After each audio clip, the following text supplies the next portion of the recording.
a gente cantou um hino, ele diz, a Bíblia diz. A Bíblia diz que Jesus desceu, Jesus morreu, que ele ressurgiu.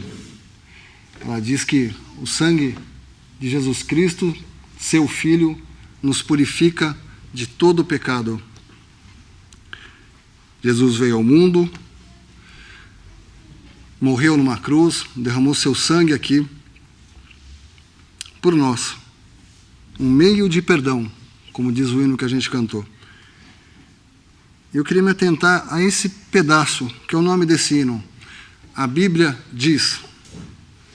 A gente vive na dita era da informação. Não é a era do conhecimento, é a era da informação. Então a gente precisa, às vezes, saber o que é cada coisa. O que são, por exemplo, dados, informações, conhecimento, sabedoria. Dados. Segundo a ONU, por exemplo, um dado, nascem no mundo todos os dias em torno de 120 mil pessoas e morrem em torno de 55 mil. Quantos desses 55 mil que morreram hoje, nas últimas 24 horas, acreditaram no sangue de Jesus Cristo e foram purificados de seus pecados?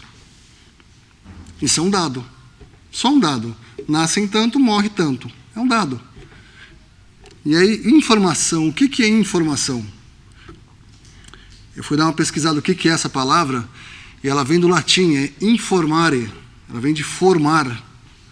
Seja uma opinião, seja uma instrução, um aviso. Então, em português é interessante, porque informa ação. Então, ela te leva a agir com alguma coisa. Por exemplo, eu quero sair de Limeira e quero ir para São Paulo. Isso é uma informação. Com essa informação, que é diferente de dado, com essa informação, eu posso ir pela Bandeirantes, eu posso ir pela Anhanguera. Então, agora eu tenho uma informação. Formar, ação. E o conhecimento? O conhecimento, até adiantei um pedaço, existem 2 rodovias que ligam Limeira a São Paulo. A rodovia dos Bandeirantes e a rodovia da Anhanguera. As 2 ligam Limeira a São Paulo. Eu conheço as 2. Então tem o que eu quero fazer, o que eu conheço e a sabedoria. A Bandeirantes é uma das rodovias mais seguras do país. Isso é conhecimento. Então, dirigindo por ela, será um melhor caminho entre Limeira e São Paulo. Dados, informações, conhecimento, sabedoria. Discernir o que é melhor de uma para outra. Mas a gente vê que dados, assim, você não consegue fazer muita coisa com dados. O conhecimento vai de você viver. E a sabedoria de você discernir as coisas. Mas tudo começa com a informação. Que a gente cantou um hino aqui que a Bíblia diz. Informação, é a fonte da informação. Por exemplo, a informação tem que ser confiável. Por que a informação tem que ser confiável? Por exemplo, você vai no seu médico, que você faz um exame lá rotineiro a cada ano, e você é diagnosticado com uma doença terminal. O quanto você confia que você tem uma doença terminal? Você pode procurar, eu quero uma segunda opinião, então você não confia tanto assim naquele médico. Nós estávamos vendo um seriado ontem em casa, que era um episódio era um negócio sobre herói. Tinha uma mocinha no 27º andar, cercada por bandidos. E ela liga para o herói e fala assim, o que eu faço? Ele fala assim, pula. Ela, oi? Pula? Ela fala assim, mas eu estou no 27º andar. Ela fala assim, você não confia em mim? Eu vou segurar você. Isso é confiança. Você tem uma fonte de informação confiável, que você pule do 27º andar e que não vai acontecer nada de ruim para você? Então é a confiança da informação. E aí a fonte. Por exemplo, esse herói falou para ela e ela confiou no herói. A fonte é aquele herói. A fonte não é ela. É interessante que, assim, como informação é algo que a gente forma, ela é uma coisa externa. Ela não está em você, ela está fora de você. É a fonte de onde vem isso. No nosso hino diz sobre a Bíblia. A Bíblia diz. A fonte é a Bíblia. E a informação como parte de decisão.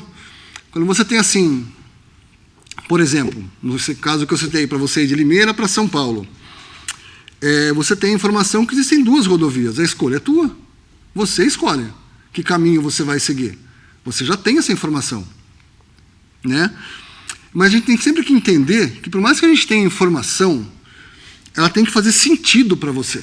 Se ela não fazer sentido para você, você não vai fazer. Por exemplo, um fumante. Ele sabe que o cigarro faz mal. É notório que ele sabe, mas por que ele não para? Não faz sentido. Ele simplesmente não sente. Então isso é uma coisa assim, não adianta você só ter a informação. É o formar a ação. Tá, eu sei que faz mal. Vou morrer fumando? A gente vê hoje em dia isso com comida. As pessoas engordam, mas assim, mudar o hábito alimentar, não. Mas sabe que faz mal? Sim. A pele está ruim, a saúde está ruim, mas a pessoa não muda. Não adianta. A Bíblia diz que todos nós somos pecadores, que não há ninguém bom. Mas você pode falar assim, não, mas eu sou uma boa pessoa. Tá, você é uma boa pessoa. Então, se eu colocar um telão nos seus pensamentos e colocar aqui para todo mundo ver, você continuará olhando nos meus olhos dizendo que você é uma boa pessoa? Sim, eu vou continuar dizendo. Então tá bom. Todas as vezes que você mentiu, todas as vezes que você enganou, todas as vezes que você fez algo errado, eu vou pegar os teus pensamentos e colocar aqui. Você vai continuar olhando para mim e você vai dizer que você é uma boa pessoa? Então agora a gente tem que trazer para as coisas de Deus. A Bíblia diz isso. E aí, o Mário fez uma pregação tempos atrás muito edificante. Ele falou sobre quem é Jesus. Então a gente tem que pegar isso aqui. O que é isso aqui? O que é isso? Ah, é a Bíblia. Está escrito na capa. Mas o que é isso para você? O que isso significa para você? O que as informações que estão aqui mudam a sua vida? Aqui fala, Jesus veio ao mundo, Jesus morreu, Jesus derramou seu sangue para remir você, pecador, perdido. O quanto você confia nisso aqui? Essa é a fonte de informação, não sou eu. Eu posso achar o que eu quiser. O outro irmão ali, a outra irmã, aquele outro ali, aquela criancinha linda ali pode achar. Cada um pode achar o que quiser, mas o que ela diz aqui não muda. A verdade de Deus, ela é como uma montanha, e você pilotando o seu avião. O que você acha é irrelevante, você está indo em direção à montanha. A montanha não vai mudar, porque você pode achar que a montanha não existe, porque você pode achar que essa montanha não é verdadeira, essa montanha foi adulterada, a montanha está lá, e você está indo em direção a ela. O que você vai fazer? Informação, montanha, avião. Escolhe. É interessante porque no mundo que a gente vive, a gente tem a verdade de Deus de um lado e a mentira do diabo do outro. E você tem que escolher. Não tem outro jeito. Um lado você tem o caminho da fé, no outro você tem a incredulidade. Quando a gente pergunta o que é isso aqui, terão aqueles que vão escarnecer. Ah, isso daí é um livro escrito por pastor de cabra lá no Oriente Médio. Isso daí uma bobagem. Tem outros que não vão falar, eu vou meditar, eu vou pensar o que é a Bíblia, né? Pois é, né? Bíblia. Tem outros que já creem na Bíblia. Então, para você que faz parte desses dois primeiros grupos, os que escarnecem e que não têm a certeza do que a Bíblia é interessante a certeza sobre a Bíblia, né? Porque uma vez eu lembro que eu conversei, logo no princípio da minha conversão, eu descobri que eu tinha um colega maçom, de muito tempo atrás. Ele conversando sobre um pouco o que era o mundo, o que eram as coisas, e começamos a falar sobre a Bíblia. Ele falou assim, não, esse livro é perigoso. Ué, mas maçom tem o conhecimento de tudo? Ele, não, esse livro ninguém nem sabe quem escreveu. Isso ouviu da boca de um maçom. Então ele precisa saber, o que é isso aqui? Bíblia. O que significa isso? A Bíblia é a palavra de Deus. Lembra da montanha? O que a gente acha, o que cada um acha, não vai mudar o que ela é. E tem algo muito precioso, meditando nas coisas da Bíblia, porque assim, ela já teve uma época em que ela foi proibida. Você não podia ter uma Bíblia. Era só uma classe muito especial de pessoas que tinham acesso a ela. Tem ainda alguns lugares do mundo que se você portar uma Bíblia, você pode morrer. Não é o caso do Brasil. Aqui a gente vê livremente. E aí, esse livremente, a gente também cai num outro problema. Se teve uma época que ela era proibida, Agora está vivendo uma época que ela é banalizada. Você vai em comércio, você vai em loja, você vê lá uma Bíblia. Ela não é mais escondida. As pessoas, você falar sobre a Bíblia, fala assim, nossa, tem ensinamentos bons. Então a gente tem que entender o que é um lugar que tem ensinamentos bons. Realmente. Se você olhar meramente para a letra dela, mas aí você vai falar assim, então tá bom, ela tem alguns bons ensinamentos, mas o Antigo Testamento, Deus não é esse Deus de amor. Então tá bom, vamos pegar aqui, esse aqui é o Antigo Testamento, esse trecho aqui, vamos tirar ele, vamos ficar só com esse aqui, esse pedacinho. Você, mas Paulo era machista, Paulo não casava, não casou, as coisas que ele falou não servem para as mulheres, então nós vamos ficar só com esse pedacinho aqui. Então a gente tem que decidir, ou ela é a palavra de Deus, de capa a capa, ou ela não é a palavra de Deus. Aí sim ela será o livro mais perigoso da história. Mas ela tem muitas e muitas provas de que ela é a palavra de Deus. Como se não bastasse tudo que o Senhor Jesus veio, fez e tem isso registrado nas suas páginas e em outros historiadores até da sua época, ela tem muita coisa que você pode provar que ela é a palavra de Deus. Mas Deus não existe. Você pode dizer se você é um descrente, é uma pergunta muito subjetiva. E ela é sem resposta se você é um descrente. Deus existe? Prova. Prova você que ele não existe. Então, ou seja, vai ficar sempre nessa conversa e não vai gerar nada. Então, ou seja, ela é sempre alvo de ataque. Seja para proibir, seja para realmente liberar como um livro de autoajuda. Praticamente uma autoajuda. Né? Então, a gente medita muito sobre ela. E tem algo precioso que eu não tinha prestado atenção nela. Tem muita coisa realmente que é subjetiva, mas tem coisas muito práticas para você provar que ela realmente tem uma origem divina. Esse livro aqui, todo mundo fala assim, mas no Antigo Testamento, Deus era muito bravo, ele era muito ruim, ele matou muitas pessoas. Até certo ponto isso é uma verdade. Tem um motivo para ele ter feito isso, mas eu não vou entrar agora nesses motivos. Eu vou entrar agora numa coisa assim muito prática. A gente vive num mundo de cabeça para baixo, principalmente no Brasil. Né? Aqui os valores estão totalmente invertidos. Você sabia que já teve um reino na história que ele não tinha voto, ele não tinha prefeito, ele não tinha Câmara de Deputados, ele não tinha Senado, não tinha polícia, e ele funcionou por mais ou menos 1.500 anos, com as leis que estão aqui, gravadas nessas páginas. Muito tempo antes do Senhor Jesus vir ao mundo. E aí você fala assim, mas a lei era muito rígida. Tá bom, vamos meditar sobre isso. As leis humanas, qualquer país do mundo, elas apenas punem. Fez, paga, pronto. Simples. Ou você vai preso, ou se você conhece bons advogados, você protela, você enrola, você dá jeito. Mas ela perpetua os infratores. A gente vê, tem gente com uma ficha corrida gigante andando pela rua. Você fala assim, mas... Pois é, naquele povo bruto, como a gente fala, bruto, lá atrás, não existia isso. E eram leis como, por exemplo, um ladrão, ele não era apenas punido nessa época da lei. Ele era obrigado a pagar salário para aquelas vítimas, se ele roubasse. Se alguém furtar boi ou ovelha e o degolar, ou vender por um boi, pagará 5 bois. E pela ovelha, 4 ovelhas. Se um ladrão for achado a minar e for ferido e morrer, o que o feriu não será culpado de sangue. Ou seja, matou o bandido, acabou. Se o sol houver saído sobre ele, será culpado de sangue. O ladrão fará restituição total. E se não tiver com que pagar, será vendido por seu furto. Se o furto for achado vivo na sua mão, seja boi ou jumento ou ovelha, pagará o dobro. Ou seja, não era uma pessoa, ela não ia ser presa, ia ficar num lugarzinho que ela não faz nada, e a pessoa que tomou o prejuízo fica com o quê?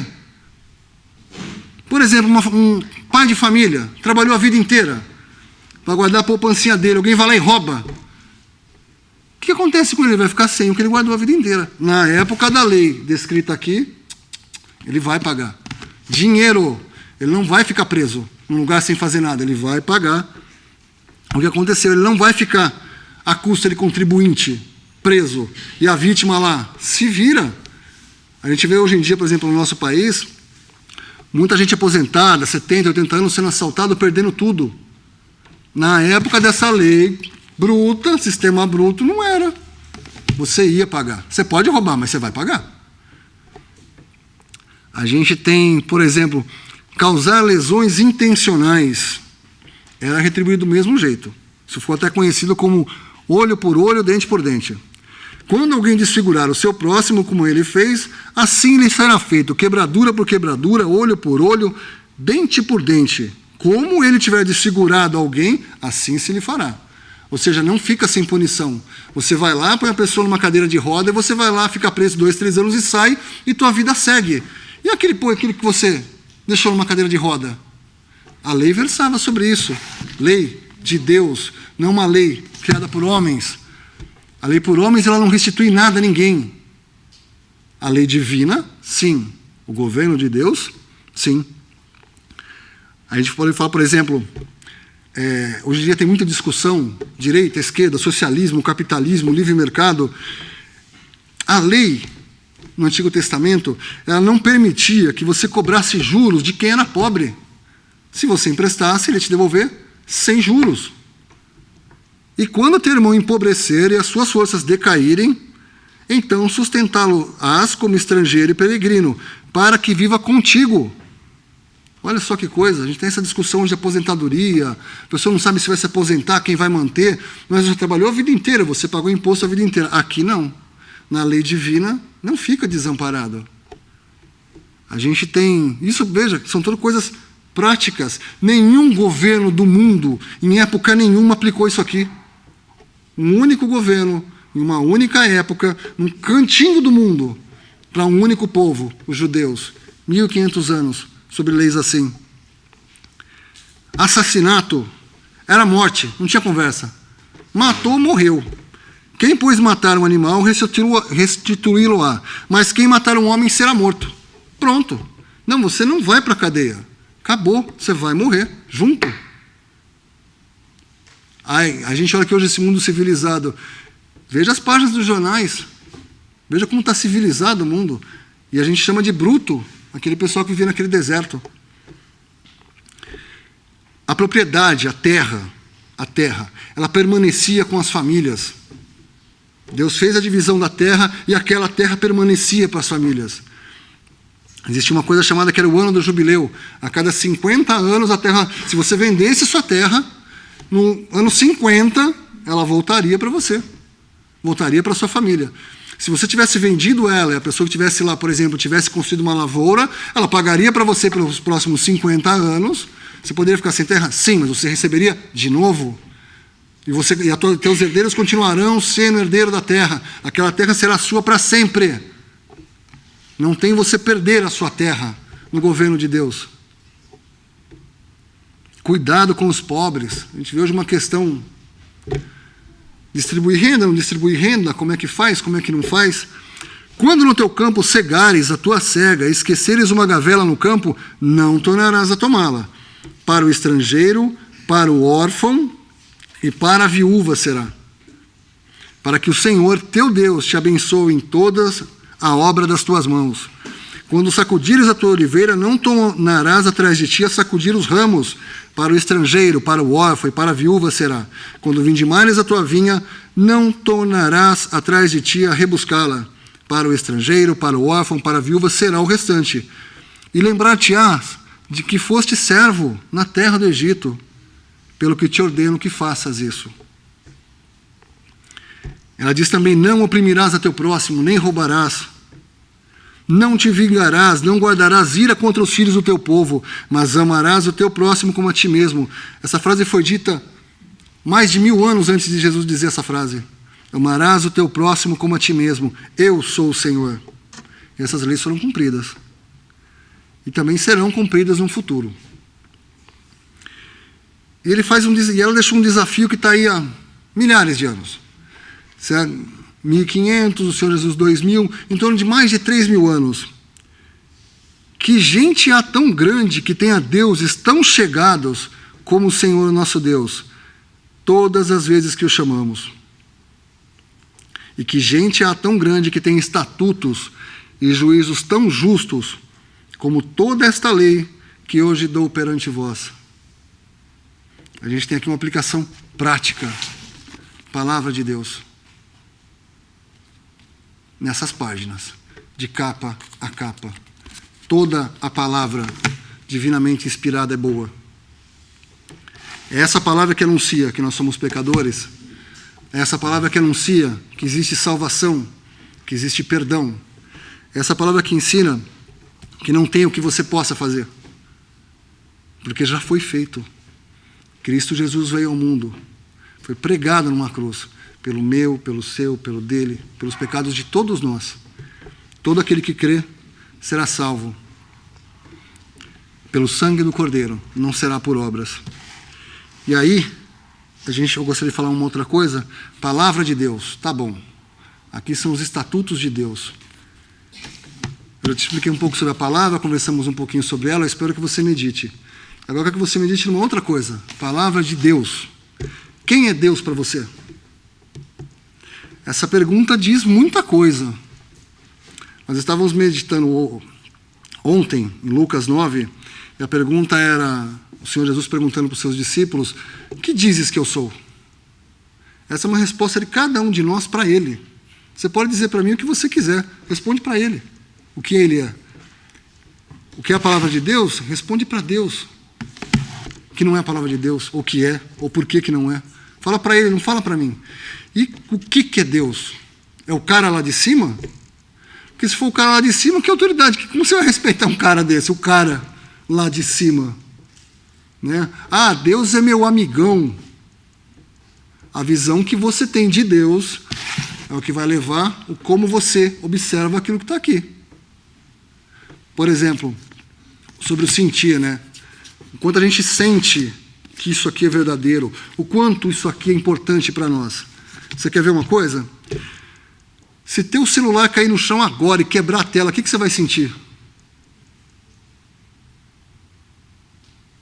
E se esse livro cair no chão? O que você vai sentir? Se você chegar agora, sair dessa reunião agora, chegar ali e teu carro estiver riscado, o que você vai sentir? Tem um risco assim, de fora a fora. O que você sente? E quando você sente, por acaso, alguém que abre sua Bíblia de maneira descuidada, rasga uma página, o que você sente? Então existe uma diferença muito grande daquilo que eu falo, daquilo que eu sinto. Deus, quem é Deus para você? Essa é uma resposta muito individual, mas essa resposta é uma resposta que ela vai mudar na tua vida. Ela tem poder de mudar a sua vida. Ela vai mudar teus passos, a maneira que você pensa, e você olhar para Deus e vai olhar para o Filho dele.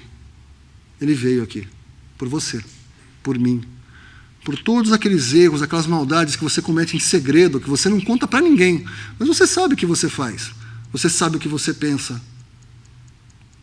Ele veio por isso, para nos redimir de cada um desses pequenos pecados contra a palavra de Deus.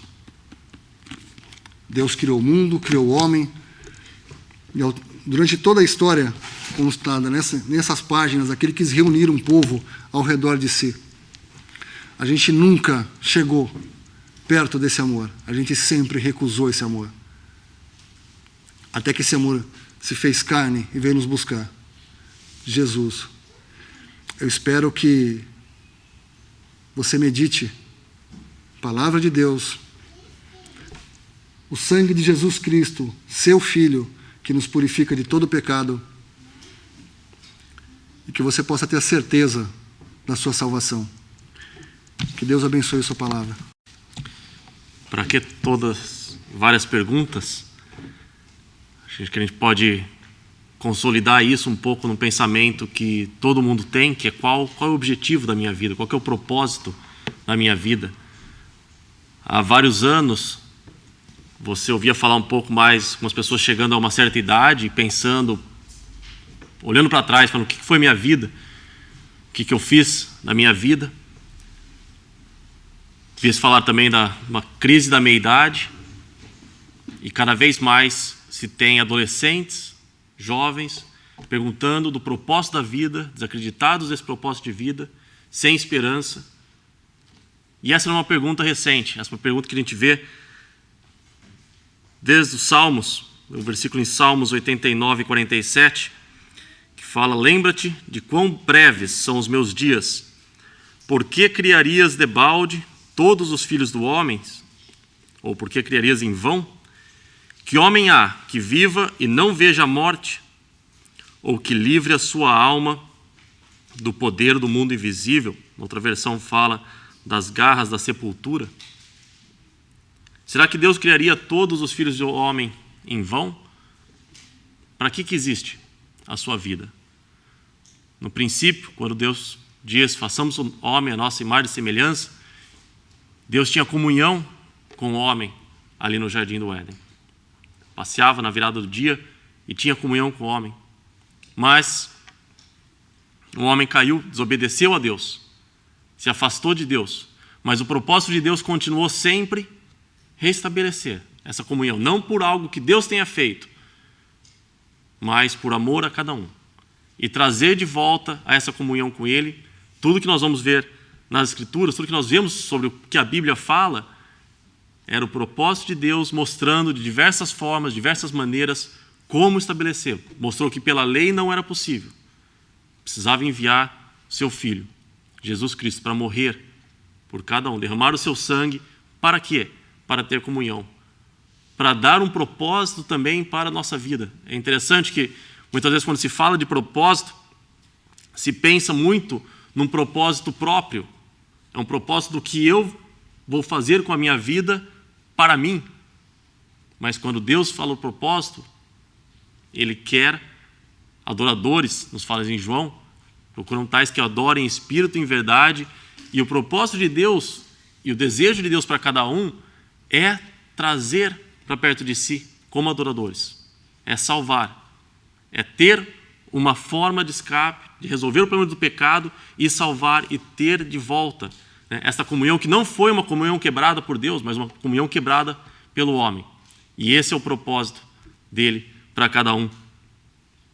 Colossenses 1:16 fala que tudo foi criado por ele e para ele. E o homem sempre busca se apartar disso. E quando busca se apartar disso, o que acontece? Fica uma vida sem propósito. Ou buscam propósitos em várias outras coisas. Em várias outras coisas que não têm nenhum futuro, não tem nenhuma visibilidade além dessa terra. Eles terminam no que a gente vê em Salmos de novo: não é possível livrar do poder, da sua alma do poder ou da garra da sepultura. Ele chega até o momento, é um propósito que não passa além da morte. É um propósito que pode durar 1 ano, 2 anos, 10, 20, 50, 70, 90, alguns chegam a mais de 100. Mas não passa da sepultura.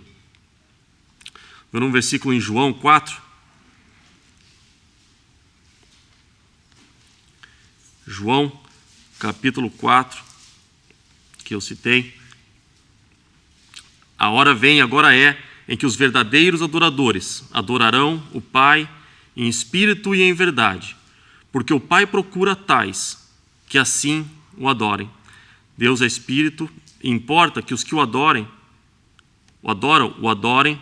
em espírito e verdade. A mulher disse-lhe: eu sei que o Messias, que se chama o Cristo, vem. Quando ele vier, vos anunciará tudo.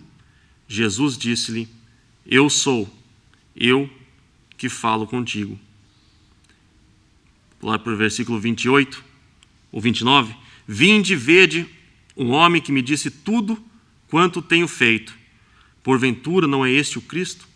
Saíram, pois, da cidade e foram ter com ele. Aqui em João nós vemos um encontro muito bonito, não vamos ter tempo de ler a passagem toda, mas um encontro muito bonito do Senhor Jesus com essa mulher.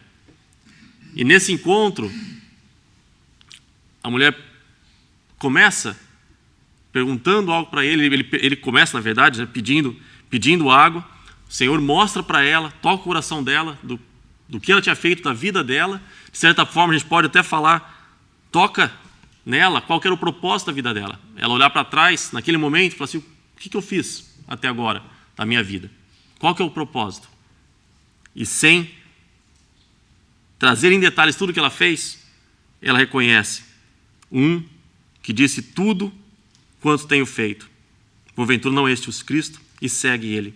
E percebe, da forma que Deus fala, ou que o Senhor Jesus fala para ela, que o Pai procura a tais que assim o adorem. Deus procura adoradores. Mas isso não pode partir apenas da gente, não é algo que nós conseguimos fazer por conta própria. Nós precisamos do que Cristo fez por nós para poder adorá-lo. E nós precisamos também do que ele fez por nós para ter essa perspectiva de qual que é o propósito da nossa vida. Alguns vão tentar buscar esse propósito em outras coisas nesse mundo, e nós temos em Mateus 16 uma pergunta muito direta com relação a isso. Mateus 16, versículo 26, pois que aproveita ao homem ganhar o mundo inteiro, se perder a sua alma? Ou o que dará o homem em recompensa da sua alma?